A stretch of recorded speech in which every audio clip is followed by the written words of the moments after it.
and de facto head of OPEC, the oil cartel. If most Americans had an opportunity to sit down with the oil minister of Saudi Arabia, the thing they would like to know is where you think the price of oil is going to be, say, in about 6 months. Is it going to be up or down? You want my classic answer? No, I want your honest appraisal and your judgment. My honest judgment is, if I were to know what the price of oil 6 months from now, I would be in Las Vegas. Okay? He may be smiling, but this is a man with serious heartburn and vertigo. The price of oil has been soaring and sinking up and down uncontrollably. Why did the price, in your opinion, spike in July? Why did it go way up to $147 a barrel? Basically, there was what's called a fear premium. And the fear was that Saudi Arabia itself had peaked out, that you'd reached your ceiling of how much available oil is left in your overall reserve. So what's the truth? But the truth is, here is the kingdom with more than 260 billion barrels, and I firmly believe that the potential to add another 200 billion barrels of oil are there to be found. If the oil minister of Saudi Arabia had one message, it was, there is no need for those fears. And to make the point, they let us see facilities that'll increase Saudi capacity from about 10 million barrels a day to more than 12 million. And they're going to the ends of the earth to do it. This is Sheba, a desert wilderness where temperatures can reach 135 degrees. The Saudis say that 18 billion barrels of oil lie beneath these red sand dunes, more than 4 times the proven reserves of Alaska. To tap into it, the kingdom's national oil company, Saudi Aramco, had to build an oasis here. The Sheba story is an amazing story. And Awayid Al-Shamari oversees the mega project at Sheba, here in the kingdom's empty quarter. We're on soft sand. We're not talking about a hard surface here. Look, this is what it's like here. I mean, this is soft. Yeah, the logistics are impossible. The first thing we had to do is build our own road in order to access this field. Just to get here. Just to get here. Once that was done, we had to remove 100 million cubic feet of sand just to make the runway that we are currently using. Yes. 100 million? Yeah, we had to remove a sand dune in order to connect 2 flat areas to do that. But what about pipelines? We built a pipeline 400 miles in length, and you can imagine the challenge of building that pipeline in a topography like this. But it was nothing compared to accessing the oil itself, which was discovered in 1968, but for 30 years was considered too hard to extract. Now, with sand dunes this high, it's almost impossible, and the economics just didn't make it at the time, until the development of the horizontal drilling. That's where you place a derrick on firm ground, then dig down with a drill bit that snakes horizontally under the sand dunes with branching tentacles like a fish bone. The drill bits can travel out for as much as 5 miles. You know, when we were growing up, we always heard about the building of the pyramids. This sounds like the building of the pyramids. It was a huge task for everybody. The Sheba facility is now being expanded to extract a total of 750,000 barrels a day of high-grade Arab extra-light crude. And when will you see the first drop of oil out of the new part right behind you? We will operate this facility very early next year. So the beginning of 2009? Absolutely. Then, on the other side of the kingdom, there's an even bigger mega project at a field known as Khareis. It's also scheduled to go online next year. This is the biggest oil project in history. Khalid Abdul Kadar, the project manager, says 1.2 million barrels a day will be tapped here. That's more than the entire daily production of some OPEC countries like Qatar and Indonesia. Wow, this is a lot of walking. The oil will be stored in massive tanks like this one, which is 7 stories high. Look at this. Yes. We'll go down. That is gigantic. It's 300 feet across, the length of a football field. So can we go down? Can we? Yes. Okay. Be careful. Be very careful. Like just about everything at Correas, even the tanks have the latest bells and whistles. This is a floating roof. Yeah. So when oil comes in, the whole roof will goes up. Rise up? Rise up, yes. And the stair also will rise up with it. So in other words, we're standing on the roof of the tank, and the oil will push it up. We'll push it up, all the way up. There's more oil in this one field at Correas than in the entire United States. It's the largest oil facility to come online anywhere in the world in nearly 3 decades, with, the Saudis say, 27 billion barrels of oil.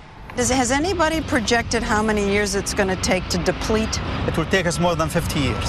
50? Yes. Correas, like the sand dunes, presented a technological challenge. The field has very little natural pressure, which is necessary to bring the oil to the surface. So to force the oil up, they're injecting seawater down, deep underground.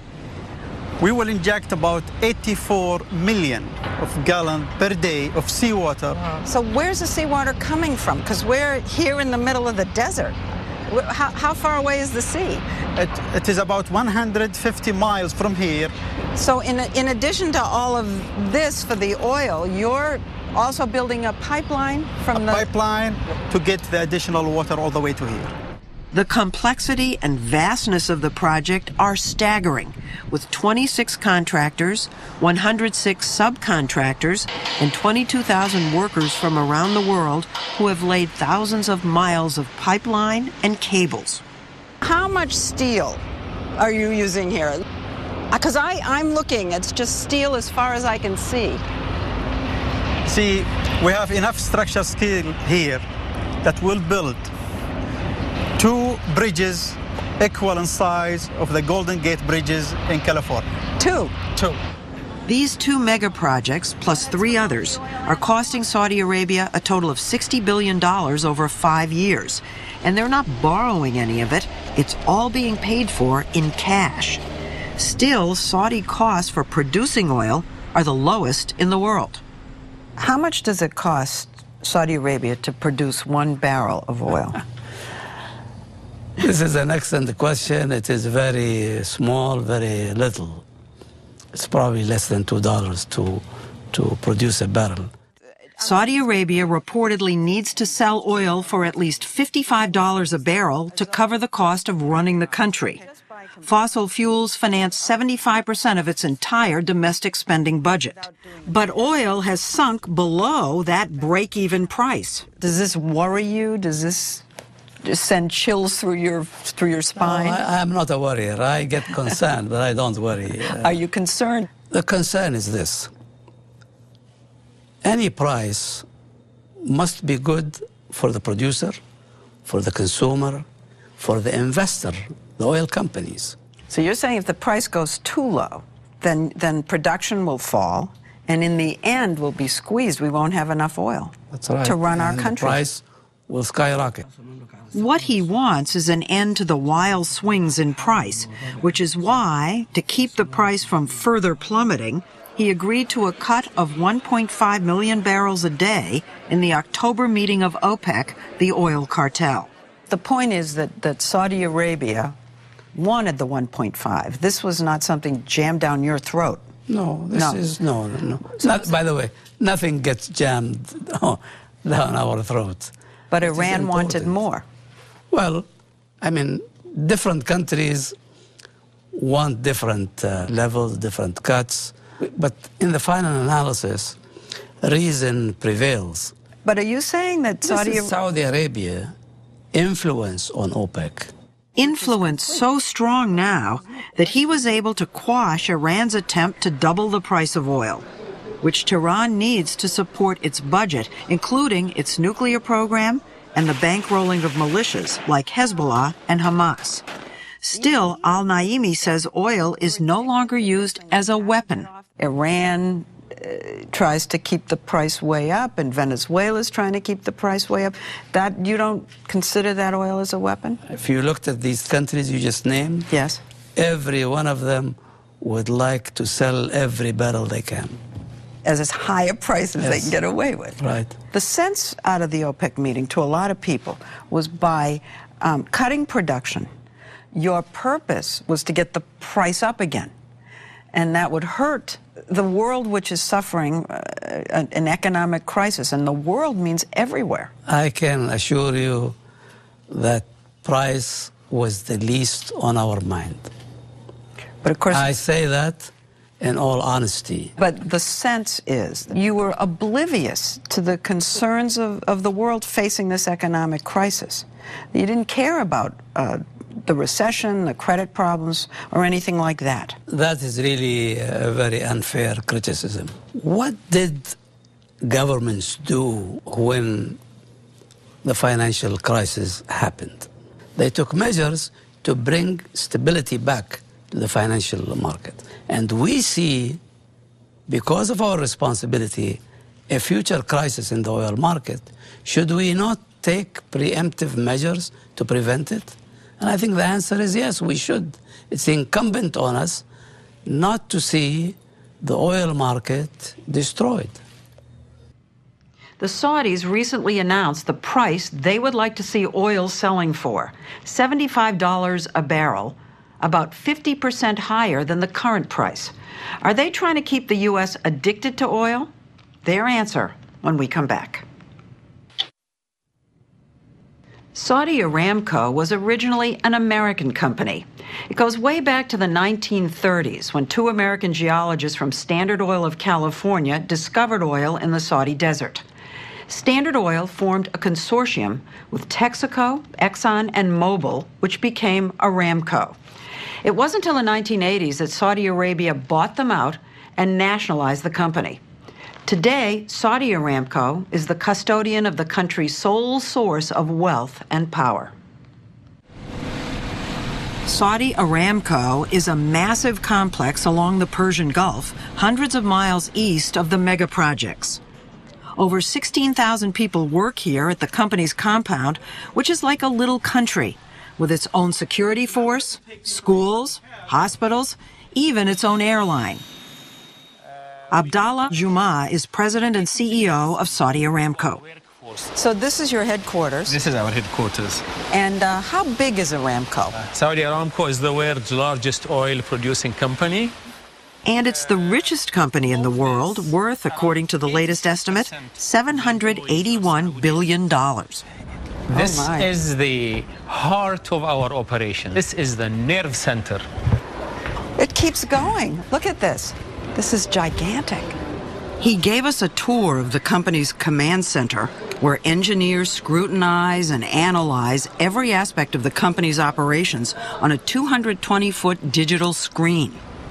Every facility in the kingdom, every drop of oil that comes from the ground is monitored in real time.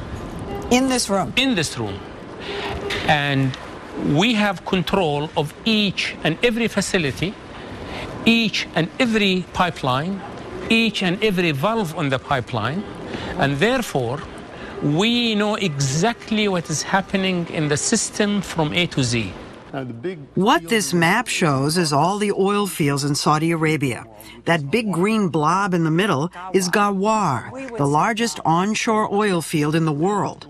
And the one on top is Safaniya, the largest offshore oil field in the world. And these green squares are supertankers that are being monitored on the high seas in real time. So there's not anything that goes on with oil, with Saudi Arabian oil, that isn't known in this room right now. Absolutely, absolutely. How much did this facility cost you? A lot of money. And what you see today is a company that is as professionally sound as any international oil company. Before Ali Al-Naimi became oil minister, he ran Saudi Aramco for 11 years. He was the first Saudi president and CEO. You have, as you just said, one of the most efficient, cutting-edge, 21st century companies in the world. Yes. Within one of the most religious, conservative countries in the world. It's almost a paradox. We were surprised by this. I don't think there is any really surprise. Many people have images of Saudi Arabia, but they really change their views and images when they come and visit Saudi Arabia. But to Western eyes, it is a paradox. Skyscrapers, traffic jams, and shopping malls coexist with ancient tribal customs. The king and the Quran reign supreme, and women everywhere are required to cover themselves in black from head to toe. Even I had to wear the abaya. The rules apply everywhere, it seems, except for the women at Saudi Aramco. When the U.S. oil companies came here in the 40s and 50s, the Americans moved into the area with their families and developed it to suit their tastes and their way of life. They created a replica of American suburbia. Today, you could be in the outskirts of Houston or Los Angeles. It's almost like an enclave within Saudi Arabia. It's different from the rest of the country. Yes, that's true, because it kept a lot of the American ways. Yes, of course. But they blocked out they from are the good rest. ways. There's nothing wrong with these. They are excellent ways. But I was so surprised to see the culture there because, for instance, I saw men and women working side by side. I saw women driving cars there, which you don't see. It's not strange. Not strange to him, he's a product of that culture, having risen through the ranks. He started out as a 12-year-old office boy in 1947 when it was said that to get oil, all you needed to do was ladle it out of the sand.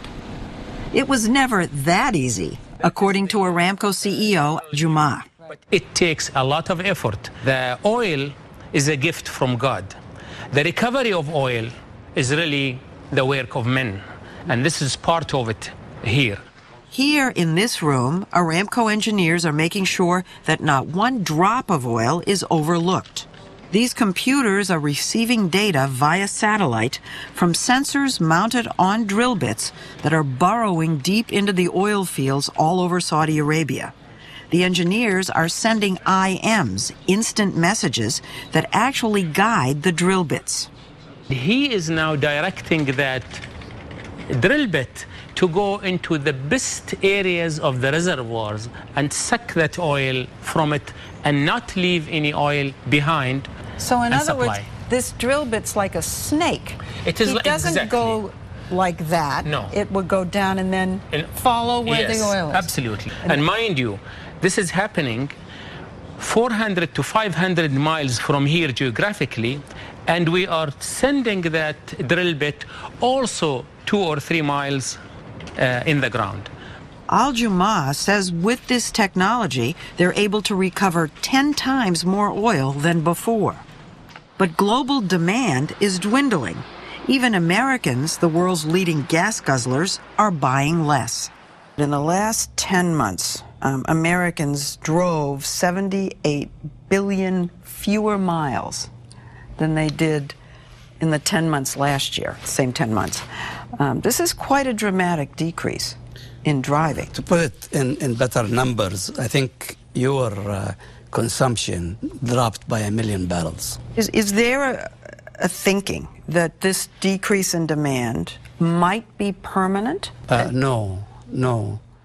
He says the U.S. is Saudi Arabia's #1 customer, and the question is, what will Aramco do to keep it that way?